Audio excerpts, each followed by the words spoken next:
Wendigo was when anthropologists first started arriving in Canada and dealing with native populations.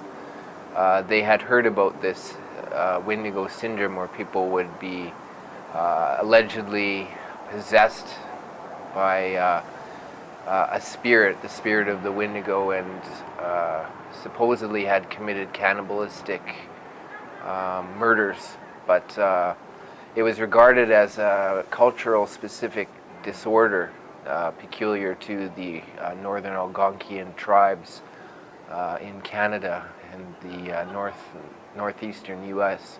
But there's really been a lot of debate over whether or not it actually existed, and if so, can it be properly described even as a mental illness, because there are some characteristics to it that seem to defy that categorization. This is an old picture of a Wendigo, painted by Algonquins. The blue represents the heart of ice. That was the only way to kill it, is to melt it. They were cannibals of the North Woods, and this is about the real Wendigo and what they did. These are interviews from Cryptozoologist. South America, 1972. Air Force Flight 571 from Uruguay carrying 45 passengers crashes into the Andes Mountains. Nearly 30 survived the initial crash, though some fell victim to injuries and a later deadly avalanche. The survivors, including members of a rugby team, had little food and no source of heat in the harsh conditions. Faced with certain death from starvation, they were soon forced to make the ultimate decision. They fed on their fellow passengers preserved in the snow, many of whom were friends and classmates.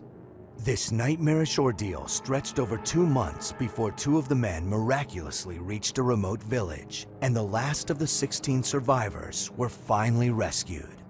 A Wendigo is a malevolent spirit, literally brought into life through what we consider one of the most ultimate acts of evil, cannibalism. They have been part and parcel of Native American culture since time immemorial.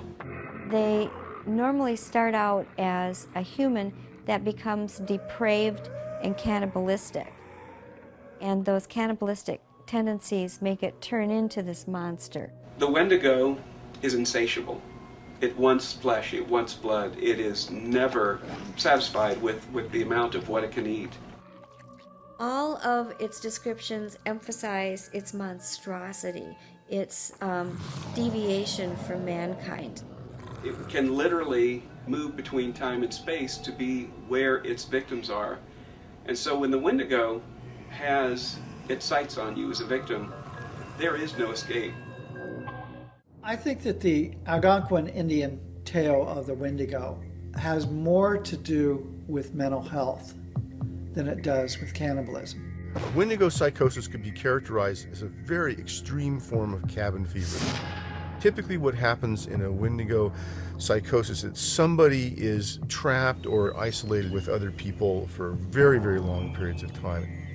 And they may have plenty of provisions to eat. And what happens in this syndrome is that a person will start to develop the belief that they're going to turn into a monster and then cannibalize the other people around them. And so it can become a very, very dangerous delusion.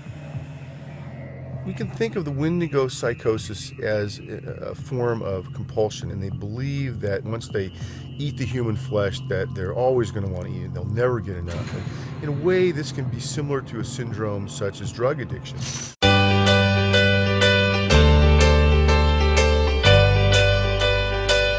Oh, I could hide neath the wing of the bluebird as she sings. The 6 o'clock alarm would never ring, but it rings and I rise, wipe the sleep out of my eyes. My shaven razor's cold and it stings.